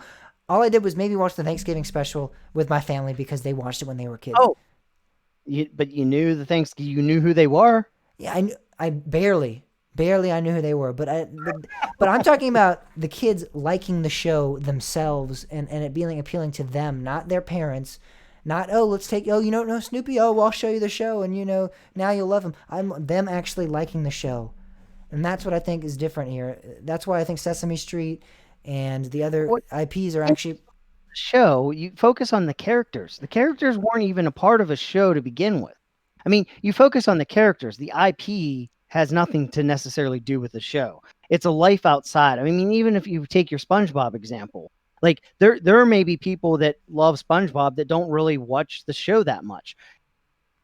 Granted, that's a weird analogy, but it's possible. And unlikely. Unlikely. But with Peanuts, it was always, for the most part, Peanuts was a special.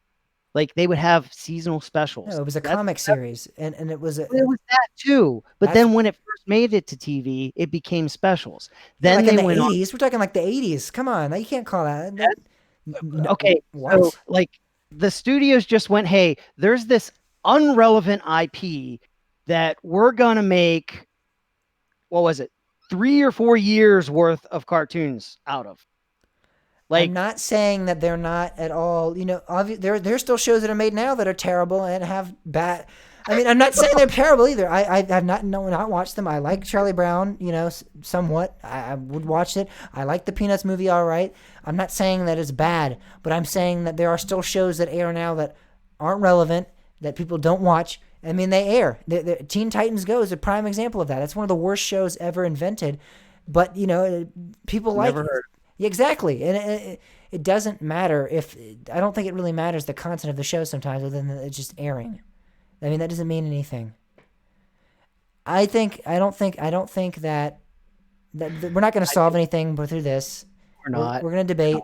So again, do that poll and let's talk about Kings Island again because this is getting way out of hand. Next week we'll debate it more if the results are controversial and fun. We'll play with them. I'm really really hoping that it's like 100% no, terrible, and then Bob's like what? But I have a feeling it's not. I feel like it's going to be pretty close, but we'll see. I don't know. I don't know. I'm curious honestly to see. I think it is going to be closer than we both suspect though. Or if it's not, I don't know. It's going to be interesting to see. But let's talk about Kings Island. Let's talk about that part because we really got off on a sidetrack there completely. Yes, but a fun one, yeah. At least politics, religion, and sports are the three things you never talk about, and you never argue with friends. At least it wasn't anything of that. It was children's apparently TV. You don't talk about Peanuts either. Yeah, we're ready to like jump through the computer monitor here and. But Kings Island, great park. Again, I don't know how relevant Charlie Brown is. We'll see. But I don't believe it is. But we'll see. It's more. I'm not. It's not comparison to SpongeBob. I will. Like. I'm not trying to make that. I'm saying it's a relevant IP. Maybe not the most relevant, but it is a relevant IP. All right. I don't think it's that appealing to younger audiences. But let's talk about Kings Island. But regardless, if you go to Kings Island, you get to see Yeah. in Charlie Brown and the Peanuts gang. Exactly, and they have what did they voted one of the best kids areas in theme park because of some of the rides and attractions they have there. I still feel like they need to put an asterisk on that. Planet Snoopy at Kings Island is awesome, and yes, kids love it. There's a lot of adult rides that they themed as kids rides, which is kind of fun. Yeah. But it is. I mean, they really did put thinking into the theme. I love that they took the log flume and made it into a Charlie Brown attraction, and it's Race for Your Life, Charlie Brown.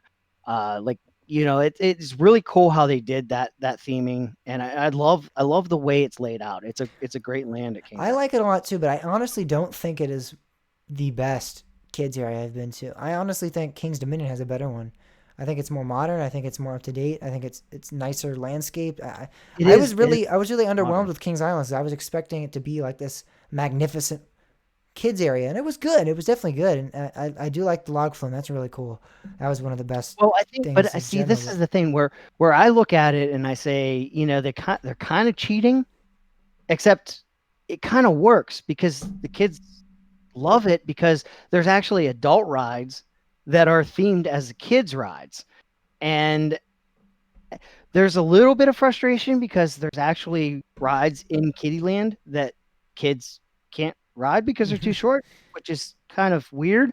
Yeah. But at the same time, kids are like, oh, these rides in this Kiddieland are amazing because like I've never seen a log flume in a kids area. I've never seen a disco in a kids area.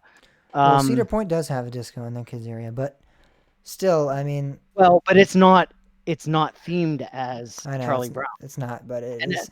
I think that's the thing. And put the IP aside, the fact that it's all themed to the same IP makes kids feel like, oh wow, Oh no doubt, this is I don't. I'm not undermining their genius in that aspect, but I just don't. In terms of its appearance and how it was brought up, it just didn't really wow me in that aspect. I was expecting to walk in there and be like, holy crap, this really is like the nicest, most cool kids area I've been in. And it didn't really impress me that much. I honestly think now with Carowinds, how they redid theirs and it's called like Camp Snoopy and it's themed to like there's like log cabins and really cool. It's really themed to that. I honestly think that's a better kids area. I think it's really cool how they did that and I really like the theming there. And they have some really great rides and attractions. I don't know. That's just my opinion. I didn't think it was that superb, but let's not spend too much time talking on the kids area because let's talk about the roller coasters because that's what this is coaster talk. We're getting off of some weird topics on coaster talk. They actually have some impressive kiddie coasters too. Yeah, they do. Well, what was Beastie and they fly an Ace aerial chase, which I don't like, but my niece loved. My nephew is too short. I'm not a huge fan of it either. But talking about their other big thrilling coasters, Mystic Timbers. They have this little one called Mystic Timbers. Yeah, they have Mystic Timbers. That is highlight of the park, no doubt. It's amazing. Fantastic. It's my number 2. Fantastic ride. You have Beast, which is legendary in terms of night rides. It is the longest wooden roller coaster in North America, and it's actually I think in the world. The longest wooden coaster in the world. Yes, the longest wooden coaster in North America and in the world. It's spectacular. I think it was over 7,000 feet long, and it's amazing. It is amazing. It's a great ride. It is great, especially at night. Yeah, most definitely at night. During the day, I was a little left uneasy. I was like, yeah, this isn't that great. But then at nighttime, I was like 100% convinced. Oh, it's just as good during the day, I think. Well, no, not just as. It's good during the day. It is much better at night. Mm-hmm. But I still enjoy the ride, and it is during the day as well. During the day, it probably was the fact that I was so hyped up to ride it, and then it wasn't as great. And then I rode it at night, and I was like, holy crap. So probably if I went back and rode it, I'd go, oh, that's actually a pretty solid day ride. It's okay. But the night rides were to die for. The better night ride is Flight of Fear. Yeah, I do have the Flight of Fear model, which is all right. The weird thing with this, I have a weird story for this. They actually made me. I had my camera equipment and everything, and I was filming for my channel, and they actually made me take all of that on the ride with me. So I had to carry, this is a ride that goes upside down multiple times. It launches you, and I was like shielding my legs, trying to make sure that my camera equipment did not fall off during the ride, and I'm like, holy crap! There are bins of the one at King's Dominion, so I was expecting there to be bins of the one at King's Island. There were not though. Not anymore. And they forced me to ride with things on. This is 2017, I believe. I don't know how much has changed since, but I don't think you could take stuff on. No, actually, I know you can't. No. Yeah, I don't know. I'm not sure what policies are. Yeah. Kings Island definitely is better at dealing with loose items than most of the Cedar Fair parks that I've been to. It's definitely not as frustrating there. They have more leeway there. Yeah, and I think that's part of the reason why it's my favorite Cedar Fair. Just because there's less hassle. Yeah. They also have Banshee, which is probably the best B&M invert out there. That's my favorite at the moment. I think it probably is. I really like Banshee a lot. I love Banshee. They have Diamondback, which is considered one of the best B&M hypers. Not the biggest fan of that ride. I liked it a lot, but it underwhelmed me quite a bit. I really thought it was going to be my favorite B&M hyper, and it wasn't. Oh, I love it. I love it so much. It's such a great ride, especially in the back. I even had Fast Pass, and I rode it like 20 times, I believe, and I rode it front, back, middle. Just couldn't get a good ride. It was good, no doubt. It's still my top 25, I think, but it wasn't the coaster. I thought it would be, top 15, top 10, maybe. I thought it was going to be my favorite B&M hyper, and it wasn't. But it was still good, no doubt. And I love the trains. The trains are really cool. Yeah.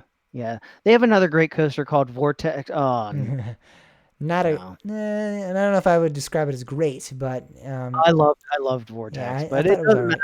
It's gone. Yep. That decision was made quite sudden and sadly that removed a ride that was historically, I will say historically important, and it was a icon of the park in a way. So that was sad Yeah. to see it leave in that aspect. I didn't think it was the greatest ride, but another aero coaster that I do think is a great ride is the Bat. I love the Bat. Yes, the Bat is great if you want to make the hike to ride it. Yes, if you want to take like 15 miles out into the woods of Ohio, I don't know. I don't know. It's like literally they should just sell it to Great Wolf Lodge because it's literally It's closer. in Great Wolf Lodge's backyard. So they Yep. might as well just make it an attraction. I remember seeing that. I was like going off the lift and I'm like, what is that? We're like, what is that big building? Is that part of Kings Island? And nope, that's Great Wolf Lodge. Oh, really? That's weird. But you literally have to walk to Great Wolf Lodge to ride. But it's worth the walk. It's really a good ride. It's a and plan on fantastic riding it a few times because once you make the walk, you don't have to walk the whole way back. You can take a shortcut Mhm. and just ride it a couple times. So plan on that. If you're planning your day, it's like, yeah, when you make the trek to the Bat, just plan on riding it a few times then because you're not gonna. Yeah, get your bat fix in real quick while you're there. And that's about it for the coaster collection. They have in Vertigo, which is Vertigo, yeah. not it's all right. Yeah.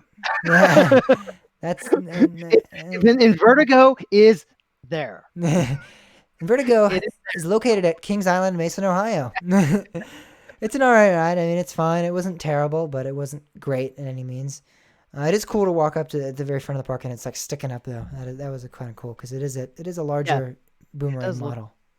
Yeah, it does look cool. There's also Adventure Express, which I think is a great mine ride. No, I would argue, but No. I really it's the no, most. I think When you define anticlimactic, it is Adventure Express. If you end a ride with a lift hill, you're automatically disqualified. okay. I will give you that. It is weird when you end a ride with a lift hill, but I think it's a pretty fun little I mean, ride. it's a mine ride other than that, but really ending on a lift hill defeats the whole purpose of anything. I just think it was. Man, come on, those statues. That like makes it worse because you're like, oh my God, this is awesome. What's going to happen? And then it's like, oh, the ride's over. Exactly. All It's these like, weird oh, tiki guys are coming at me. What's going on? And it's like, oh, the ride's over. The thing I loved the most about that is my niece gets scared of theming elements like that and dark and stuff like that, and I'm really, really good about telling her about these things up front. And it had been years since I had been there, and I totally forgot about that. And I remember like she panicked. We were starting into that. She absolutely panicked and freaked out, and she hated the ride. She loved the ride until all of a sudden we got in that. From that point on, like she would tell everybody, "No, I hated that ride." She just said, hey, honey, don't worry. The ride's over. It's okay. It's not. We're done. I loved what my sister said to the rest of my family because she was on with us, and she's like, "Yeah, these smiling statues were just like bumping their fists. It was such a scary thing." Yeah. But yeah, it was kind of weird though that you just like it's like, oh, there's something coming, and nope, you're in the loading station. Yeah, it's not like Beast where it's like at least we had the chain lift halfway through, then you have the remainder of a helix and a couple other things. It is just, oh my gosh, we're going over this lift hill. There's these tiki guys. What's gonna happen? This is like the big moment. We're going up this huge hill, and then it's like, nope, we're just gonna slide right back into the brakes into the station. They should have like put like a shed there or something. Oh man, so yeah, thinking of that, I mean, Kings Island really does have some wacky coasters, but they have some great ones. They really do, and I love the park. And they're getting Orion this year. That's going to be a hit. I know. I'm so sad. I mean, Bob, thinking about this, we would have ridden it about a month ago if plans had worked out. Yep. And that's just it's so depressing to think about. Still there. It's still there, but we're not. I hope Kings Island puts work into Racer. Yeah. Because there's definitely, when I rode it last year, there were some points that, oh my God, it hurt. Depending on what seat you sit in too, there's like, after you do the turnaround, there's a couple really bad jackhammers coming. I don't remember much other than just thinking it was all right, typical ride. I mean, I think it's a great ride. But there's some spots that definitely need some more. And King Island really does have one of the best coaster collections because I mean every ride we just listed off, They really do. none of them are necessarily. I don't think any of them are bad, really. I did not think Vortex was great, but either that wasn't a bad ride. Firehawk was a good ride when it was there. They did not really. They don't really have a bad coaster that I can think of. Really, The only thing that Kings Island is missing, and it'll probably never get, is an Intamin. yeah, that's really it. That really is it. That's they need an Intamin built coaster that's just this. Oh my god! Like what's gonna happen? Like Yeah, and I am definitely I think with gonna fly off? Orion, I definitely don't think that's going to happen. I think this might be one of the, this No, might be I the mean they're big not. major thing for them for Yeah, a and I while. mean Cedar Fair's not gonna build an Intamin. Yeah, definitely not. I mean they have the Eiffel Tower. At, That's their Intamin. Added bonus, I was there during Halloween Haunt, and I'm a huge Halloween guy, so that was a great event for me.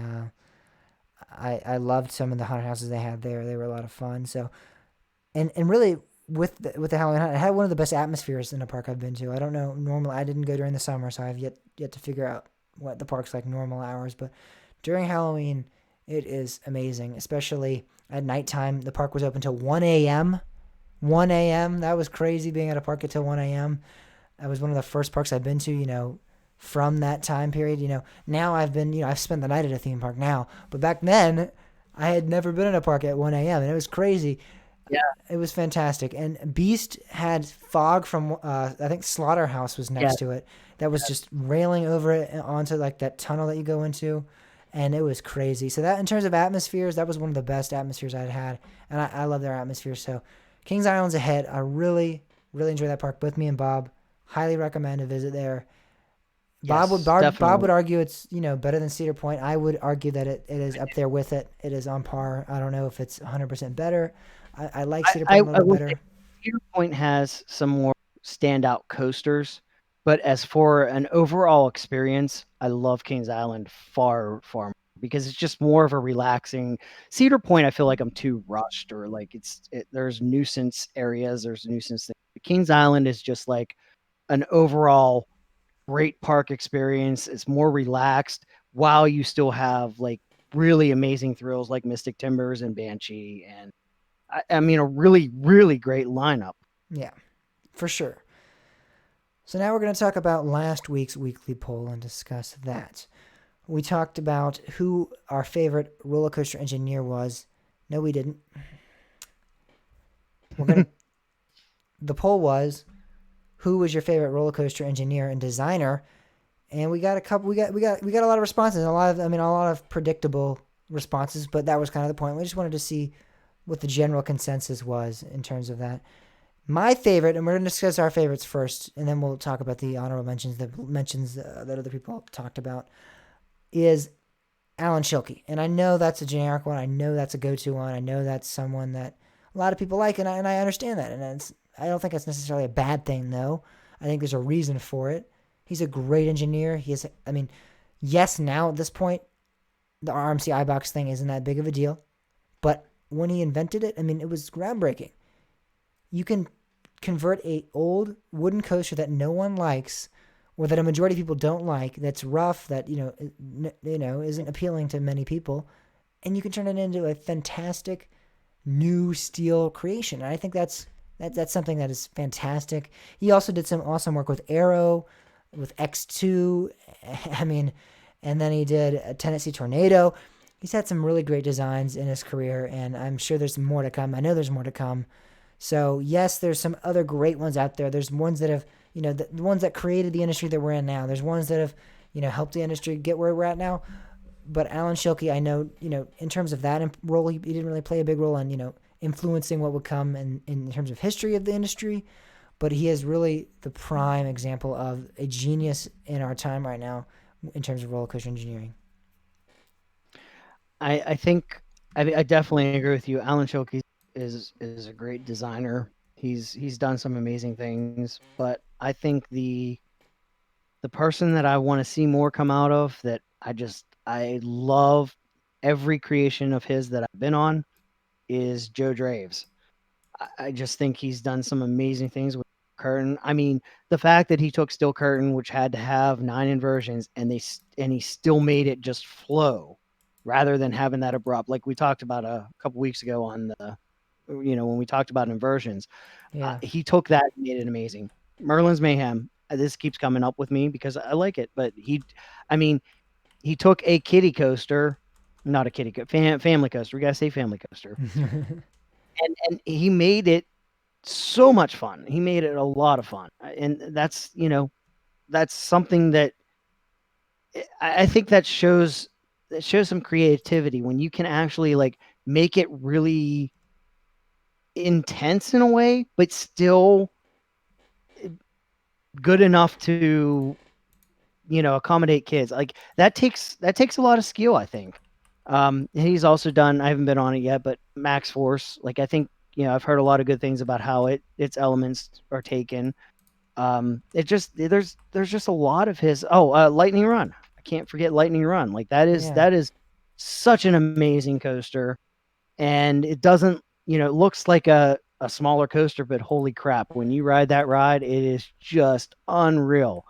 And I just think that Joe Draves is like, I'm most excited to see him right now. If I know that he's designing an attraction, that's going to make me really excited.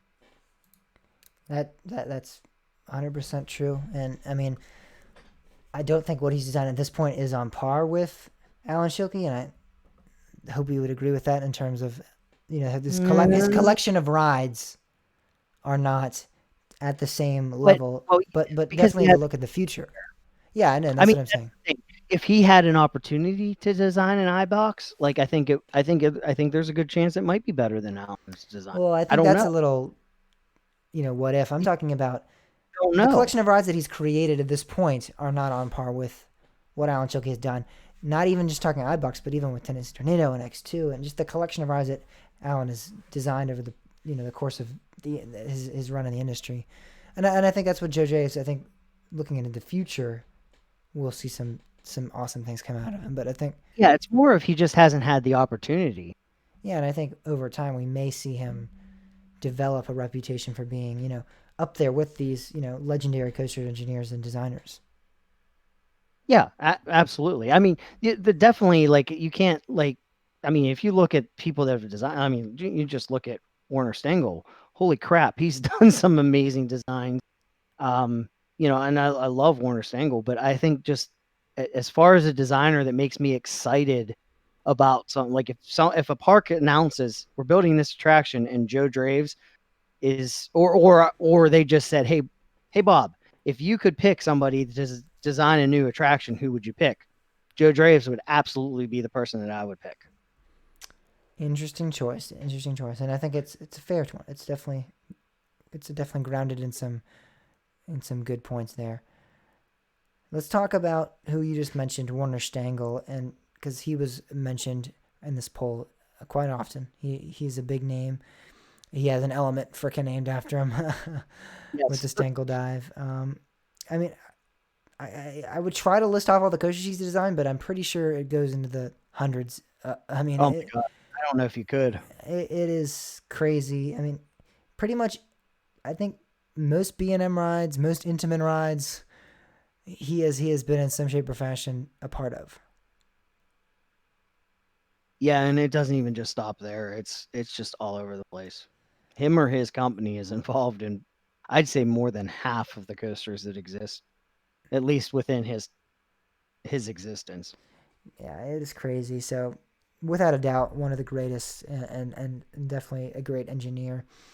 Another honorable mention was Adam House, and not even honorable mention, but people wrote in and said Adam House.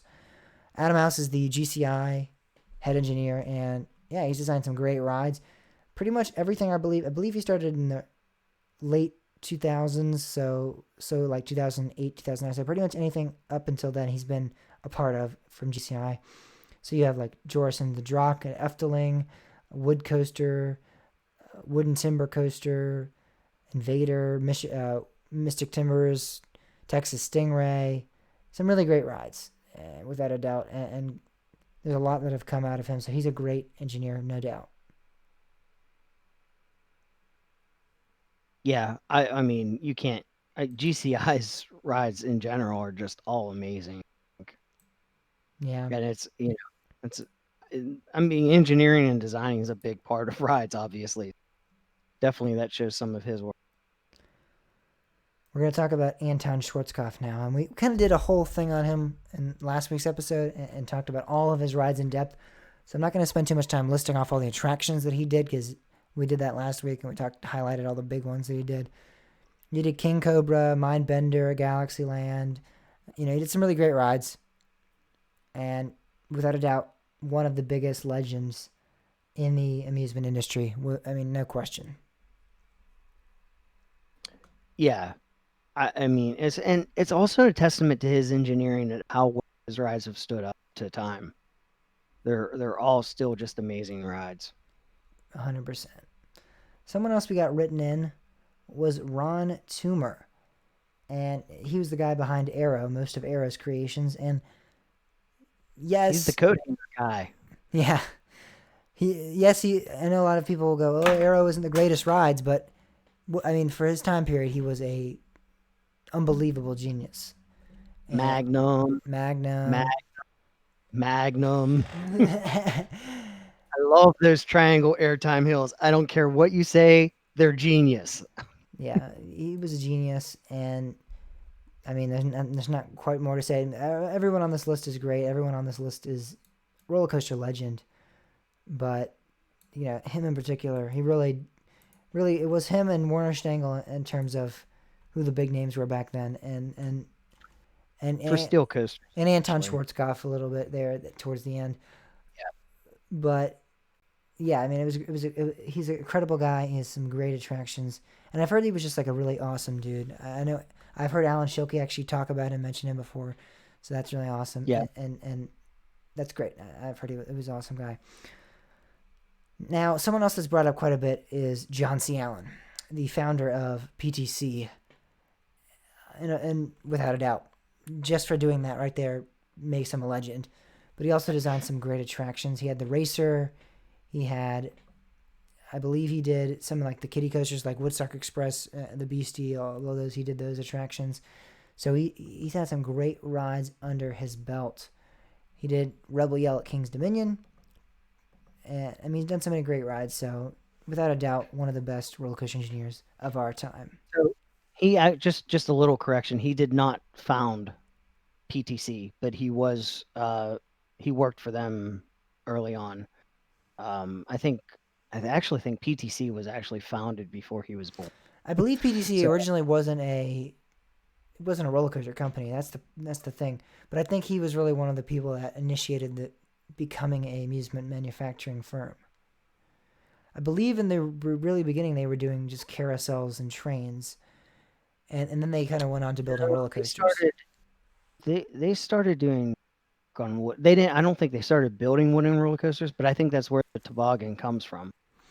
But they were. I think you're correct that in the early days they were probably more known for carousels than they were for. I think he was one of the guys that really implemented the building the roller coasters original. Kind of. I think he was one of the first guys that really did that with PTC and made a name for the company. Certainly, his creations probably definitely made the name bigger during his time. Yes, absolutely. You can't argue with that. I just want to make sure that we don't get people writing in saying, "Wait, no, you're wrong. You weren't 100% accurate." And another John that we're talking about now. There's so many. There's a lot. It seems to be John, and then like the middle initial and the name. That seems to be like in the early 1900s. That seemed to be like a trend, kind of. At least for roller coaster engineers, maybe. John A. Miller designed some amazing attractions. I mean, and he was even before John C. Allen, so it's incredible what he did. He did Jackrabbit at Kennywood, Racer at Kennywood, Thunderbolt at Kennywood, the Big Dipper, Flying Turns. I mean, he did so many great rides. He also created the whole idea of upstop wheels. I mean, yeah, that too. I mean, he was a genius. Coasters would be quite different without upstop wheels. Yeah, who knows how the industry could be, what it could be, what it could look like without his input, without his designs. It's incredible. He is really one of, if not the most important roller coaster engineer in terms of his impact on the industry. Yeah, I think definitely with especially with regards to wooden roller coasters. I think he's a really big name. We also got one response for Corey Kiepert, who is the head engineer at Gravity Group. I'm pretty sure he's been involved in every single project they've ever done. I know Hades 360, Mind Blower, Voyage. I know he's been a part of. So yes, he's a great engineer. I'm not too familiar with him 100%, but he's a great one, and definitely one for the books. He's definitely a great guy, and I know he's done some good things, but I'm not 100% sure how much he's had an impact on the industry, what kind of designs he's put up to the table. I know that Gravity Group's a collaboration, and there's a lot of engineers that work with one another, which I know a lot of companies do. But Corey Kiepert was also he was part of CCI as well. Yes, I know. Yeah, and he founded Gravity Group. He helped found Gravity Group. So yeah, I know he's had some great input on that. So I don't know 100% how much of a design process standpoint. Like, I don't know if he's invented anything, or if he was with Timberliners or anything like that. I'm sure he had some input on that. But I would definitely be interested in seeing more about him and learning more about him in terms of that. But yeah, he's definitely an honorable mention for a great engineer. Yeah, I mean, certainly if you judge by, I mean, I love CCI coasters, especially Gravity coasters. So, I mean, certainly he has some, and that's a good indication. Yep. And again, the weekly poll coming up for next week is: are the Peanuts characters a relevant IP, and do younger audiences recognize them? But also, we wanted to do one more relevant to roller coasters, and which that's not necessarily not relevant, but a little bit more relevant in terms of what's going on right now in the industry. And we're going to ask the question of: what park chain currently has the best season pass compensation plan? SeaWorld, Cedar Fair, Six Flags, or others? You can leave an other reply there, because it's probably pretty evident already of who I don't like. Yeah, you might not want to vote for SeaWorld unless you want Bob to come to your house. No, honestly, well, yeah, I guess, to be honest, though, those basic members might actually feel that they're compensated very well. Quite greatly, yeah. Yeah. So let us know. That's going to be a fun little thing. You guys can write in your own as well. We're going to do something different. I'm actually going to post this poll on the website, both polls on the website. I have not done that ever, and we're going to do that now. So if you want to go to the website, it'll be under the podcast page. I think it'll be its own little thing. It'll say the weekly poll. When you click on podcast, it'll say archive, it'll say live stream, and then I'll have the weekly poll up as well. So check that out. So all of you people that aren't on Instagram that say that, like, every week think, oh, I'm off the hook. Not anymore. Yeah, if you're not on Instagram, you are now officially able to answer the weekly polls. We realize that not every single person is on Instagram. A lot of you are, but a lot of you are not as well. So if you want to check us out on social media, you can do so at Twitter at CoasterTalk_pod, or you can follow Bob's account at CoasterTalkPod. Nope. I'm going to restart that. I don't really like it.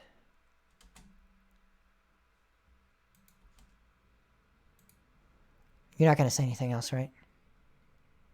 Do I need to record? No. All right. No. Oh, now it's taking forever, so wait a second.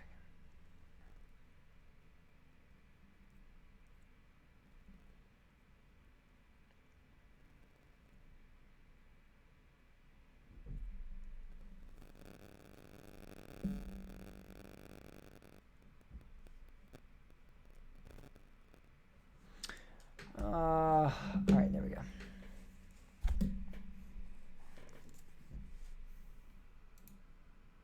Let's see what I was saying. I'm gonna do that now. So if you want to go to the website, oh my God, phew. I started playing the audio, nothing played, and I'm like, no, and then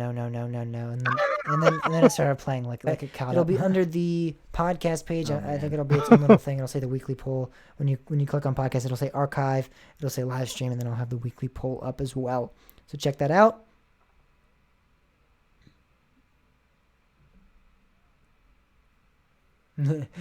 Yeah, if you're not on Instagram, you are now officially able to answer the weekly polls. We realize that not every single person is on Instagram. A lot of you are, but a lot of you are not as well. So, all right, I know how to do this.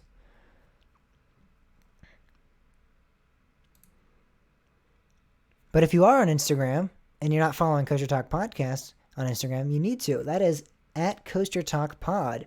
You can also follow us on Facebook at Kosher Talk Pod, Twitter at Kosher Talk _pod. You can follow Bob's account as well at Kosher Talk Bob. And then you can contact the show, contact.com/Kosher Talk Podcast. Why, Bob? Why? I don't know. do I it don't know. That doesn't even make any sense. All right. But if you are on Instagram and you're not following Kosher Talk Podcast, well then, my friend, you are not doing the right thing. What does that even mean? You are missing out. You're missing out. That's a better thing to say.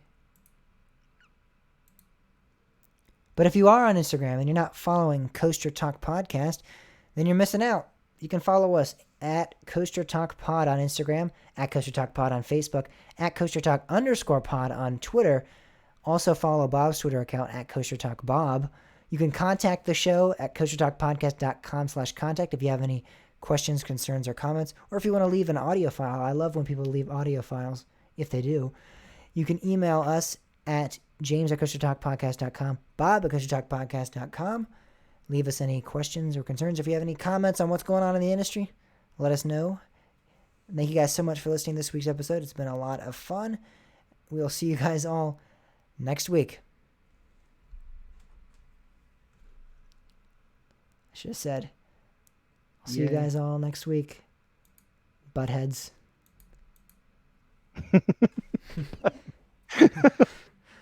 You get the reference?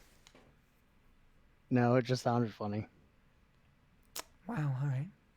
What's it from? It's from Charlie Brown.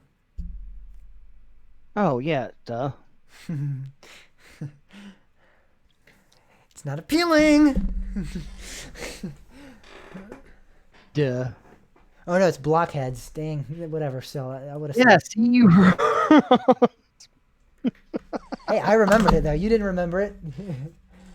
Well, if you would have said Blockhead, I probably would have. I don't know about that. You didn't. I feel like you would have gone. Oh, wait, it's not Buttheads, Jim. All right. We'll never know. Peace be with you and with your spirit. We lift it up to the hearts of our Lord. As guys, everybody bye on the live stream. See you guys.